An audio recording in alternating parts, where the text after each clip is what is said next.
Welcome to the Lorecast, where we look into the lore and the stories by which we live. I'm Dr. Craig Chalquist, and you can find us at chalquist.com/podcast and at a number of other online venues. If you read the news, you will know that there is a lot of it going around about AI, artificial intelligence.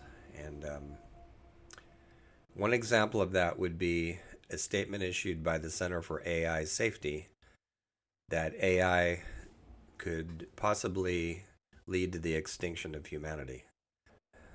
There have been similar warnings going around. A few of them say that AI is a greater threat to us than climate change.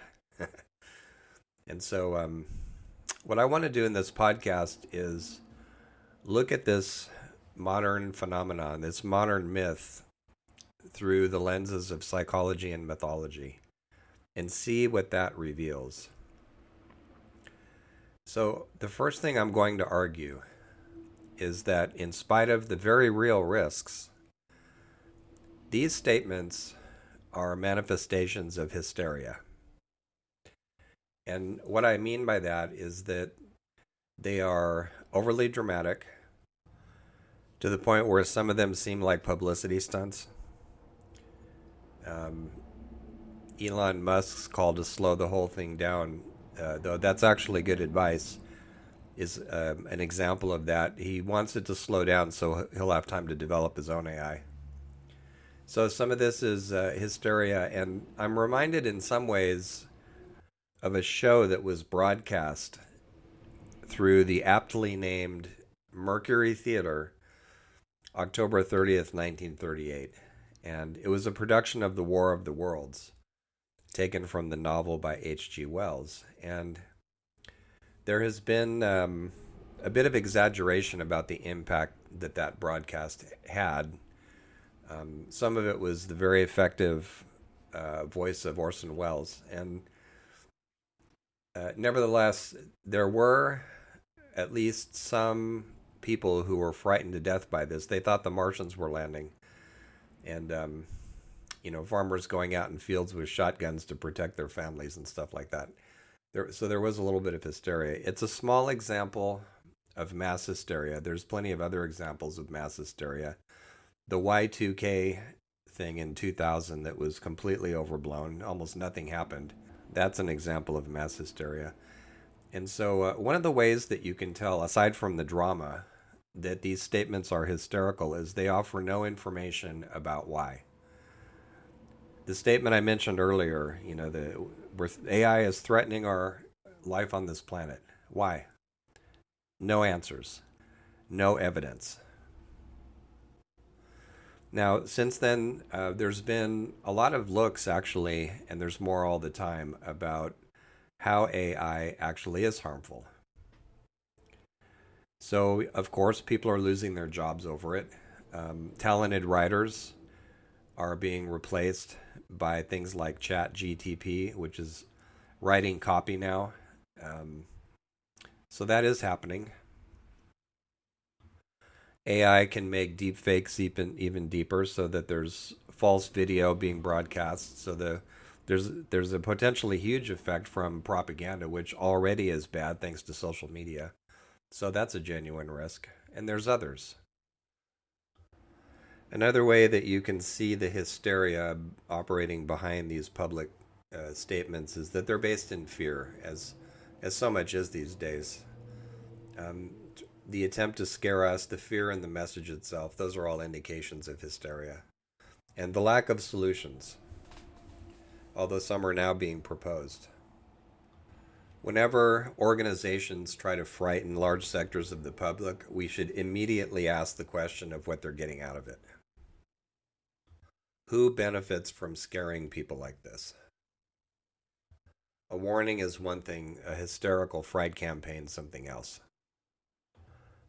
And so the deeper question here is, why that particular phenomenon? Why AI, of all things, to scare people, to arouse such intense passions, whether idealizing or disparaging? What's happening with that? So as Carl Jung taught us, when we look into the history of culture and even mythology, folklore, sometimes we see similar dynamics operating.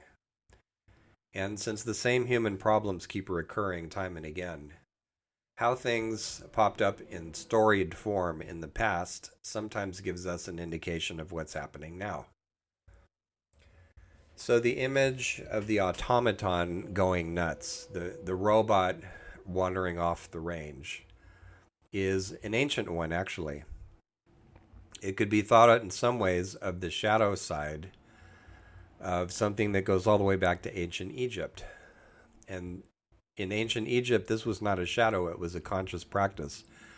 So in the temples, adjacent to them were artisan workshops in which statues were prepared for the inhabitation by the gods they represented.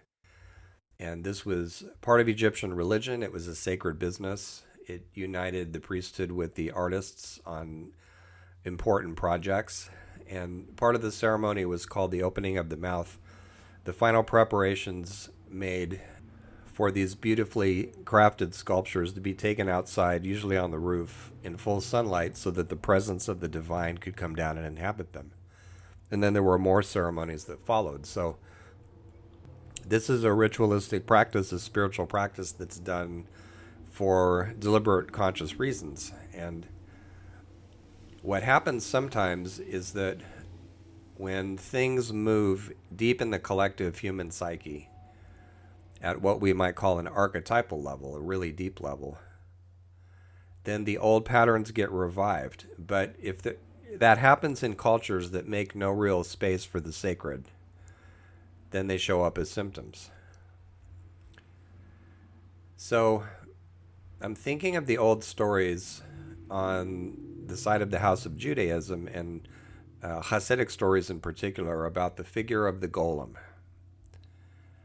And according to these wonderful old stories, magical, powerful rabbis were able to take clay from the soil, and they would do an incantation, and the clay would turn into what we would now call a robot.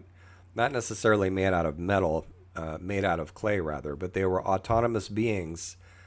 And like robots, like computers, like AI in particular, they had algorithms that the rabbis, using, of course, this is all modern language, would program them with. So in the stories, what that looks like is the rabbi creates a golem and then says, I want you to do this, this, and this. And the golem would carry out those exact procedures. And some of the humor in these old stories is the carrying out of the procedures was extremely literal minded, because that's how machines are. And sometimes they were so literal minded that the rabbis had to stop them. So to animate a golem, a rabbi would inscribe the word Aleph on its forehead and bring it to life. In order to shut off a golem, the rabbi had to inscribe the symbol for death, which is called meth, interestingly enough. And then the golem would subside into a pile of soil once again. There are parallel stories in other cultures. We've all probably heard of the zombie apocalypse, where large groups of humans get infected with some kind of a virus, and they turn into flesh-eating zombies with no minds and no souls. This is a very old image, too. It's much older even than the story Dracula by Bram Stoker. And to write that novel, he investigated that whole set of folkloric appearances of zombies. In alchemy, there's a figure called the homunculus, and the idea here is that the alchemist, not just trying to turn lead into gold, but actually trying to create something new, such as new life, would create it in the alchemical retort. And sometimes the homunculus, looked like a little person. It was dangerous, and so the alchemist had to get rid of it. Paracelsus, who was one of the greatest alchemists, claimed, emphasis on that word, claimed to have created a homunculus but then destroyed it. And the figure shows up also in Goethe's version of Faust, in Faust II. We've also probably heard stories about jinns genies coming out of bottles and wreaking havoc. So all of these are similar in the sense, thematically, that we ourselves create something that's dangerous to us, and then we have to try to stop it. So it's a deep embedded cultural fear that goes back for thousands of years. And in societies and cultural circles where all of this is thought of as nonsense and all the emphasis is on the bottom line and business as usual, that actually provides really rich soil to regrow these old myth themes, these old mythic images and motifs at an unconscious level as symptoms. So the people rushing about, freaking out about them, don't even know that these are old stories that are being activated.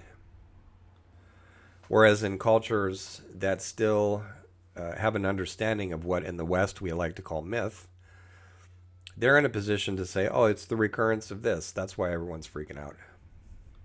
And they would be in the position of learning the lessons that are embedded in the old stories. So, what are the lessons of a rogue intelligence? Well, hysterical reactions aside, they really are dangerous in some respects. They're a form of idolatry, understood in the old sense of investing our human powers in something that's not human. And then, in a sense, on an unconscious level, worshiping it. That's the old definition of idolatry. So putting things like AI above human needs is idolatrous. And as Emerson said long ago, things are in the saddle and ride mankind. The problem here, and it's not specific to AI, it actually includes all of our technological inventiveness, is that we invent things that have potentially dangerous consequences, and instead of thoroughly testing them and having a collaborative series of conversations about them, they get thrown onto the market immediately, making all of us the test subjects. And this is due in part to the fact that we live under a worldwide financial system that profits from this, whereas collaboration and openness and transparency would risk business opportunities. So the system as it's set up now encourages rapid development and implementation. And another way of understanding this mindset would be all those old stories where something that we create that's an artificial form of light casts a spell on us. And I'm thinking back to the invention of the atomic bomb and the Manhattan Project, and how when the Manhattan team learned from American intelligence that the Nazis were nowhere near completing their own atomic bomb, they not only kept going, they worked even faster because they were curious about what the thing would do when they set it off. There was even a betting pool about that. And so, as one scientist put it, the tools got hold of us.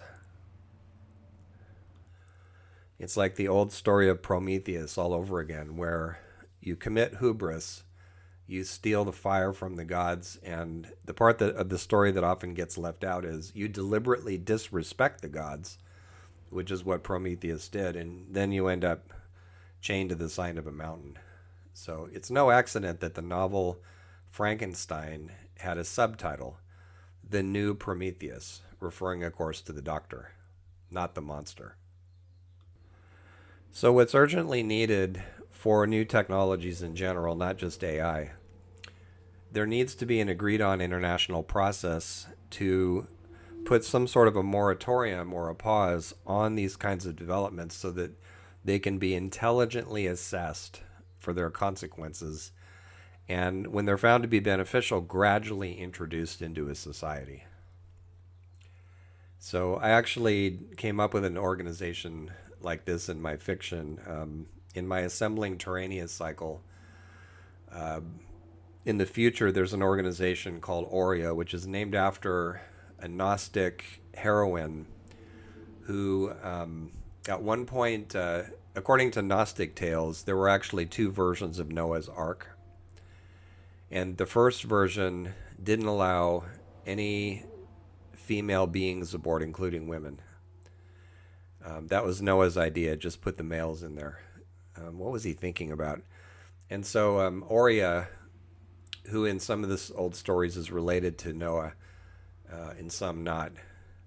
When she heard about this, she blew her hot breath on the ark and burned it down.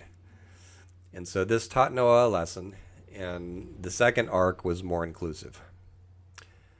So in my fictional world of Terrania, which is my name for a just and equitable and earth honoring future culture worldwide, there's an organization that keeps its eye on these kinds of innovations, and not to squash innovation at all or anything like that, but just to say, now hang on a second. We can't just dump this on a population. We need to assess how dangerous this is going to be. There needs to be testing. There needs to be discussion. Dissenting voices have to be heard. All of that. So AI is a good example of what happens when none of that discussion takes place. And I'm remembering too a few years back where some business created these handy electric scooters, always with the best intentions, right? That's always how this goes. And the scooters were for use inside of cities to help people get around, which is a good idea. And this company just dumped them in cities all over the place, and so people got on the scooters and they started running into each other, and there were accidents. And finally, the cities banned them because they hadn't been tested and nobody had been consulted about this. The people actually most effective don't get consulted. That's the problem, one of the problems. So when that happens, we ought to realize, okay, things are going too fast. The tools have got hold of us. And what needs to happen is that we need to get hold of the tools and think about what we're doing. One of the functions of these old mythic motifs and stories returning to life in contemporary events is it's a way of our collective unconscious, not just our personal unconscious, but the unconsciousness we share with everybody. It's a way for it to get our attention when we're making missteps and ask for a course correction. Just as on the personal level, oftentimes a nightmare will signal that we're going in the wrong direction. And if we can think symbolically and metaphorically rather than literally, we have a chance of understanding the message and correcting our course in time. Unfortunately, it's too late to have that discussion for AI. The genie's out of the bottle. And incidentally, there's an annoying phrase about you can't put the genie back in the bottle. Why not? And why did you let it out in the first place, right? So the AI genie's out of the bottle. It'll have some of the effects that have been talked about publicly, and it will undoubtedly bring new ones that nobody foresaw because the people who worked on it didn't sit with their imagination and say, what could go wrong? Which every company that does any kind of tech innovation should have groups of people that specifically paid to do this. What could go wrong? So what we can hope for at this point is that we finally learn from this kind of mistake and realize that the hyper-fast pace of modern life, and especially where technology is concerned, isn't serving us. It may serve the machinery, it may serve finance, but it's not serving us as human beings. So as the old stories always and unfailingly emphasize, we need to step up and take responsibility for our creations, brilliant as they are. Because if we fail to do that, our creations will become our cultural shadow. And when that happens, nobody's safe. But we can be. If we reflect on what we're doing, imagine, slow down, and think about things. Thank you.